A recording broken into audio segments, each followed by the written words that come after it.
changing tax policy will put more money into the pockets of low-income people. And when you put more money in their pockets, they're more likely to be able to buy the things that they need. And even if they can't buy food with that, they can buy glasses, and they can get their kids' teeth cleaned and their kids' teeth fixed, and they can fix their cars so they can get to work. It's an essential piece. My experience as a low-income person is when I had money for one thing, I spent it because there was always something for it to be spent on. Any little bonus or anything, anywhere that any extra cash came from, it meant that I could do something that other people do routinely. That middle income people just, having the oil changed, just run down and do that. No, it's not that simple, because having the oil change is a choice between, spending $40 having the oil changed or $40 on the groceries that your food stamps didn't cover. Everything is an essential choice, and it's not necessarily a life or death choice, but sometimes it certainly feels like it. And so it's like, okay, I know that I'm not maintaining the car, but the kids need to eat. Or they broke their glasses and they can't see in school if I don't do that. So anytime that we reduce the tax burden for low-income people, we give them the cash they need to get through day-to-day lives. And eventually, it helps them get to the plateau where they're not there anymore, a better job, a better aspect. And more cash into the hands of low-income people is hope.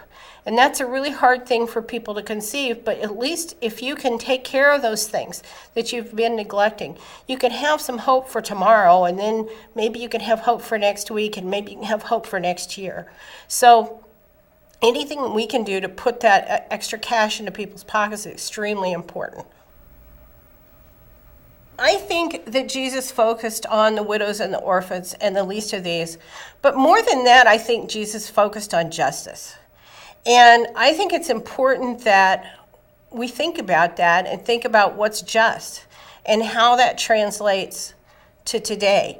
All too often, we think of justice work, or we think of anti-hunger work, as just providing food. And we need to frame it as justice work and think about what the bigger frame is. And what are the root causes? Why is that person hungry, and what's behind that, and how can we change it? And know that that's what Jesus would have done too. He would have thought of it in the bigger picture, and he would have wanted us to do things that help people have a life that's framed by justice, not just by charity. I think today, more than ever, that handwritten letter makes a difference, because it's what stands out in the congressman's mailbox.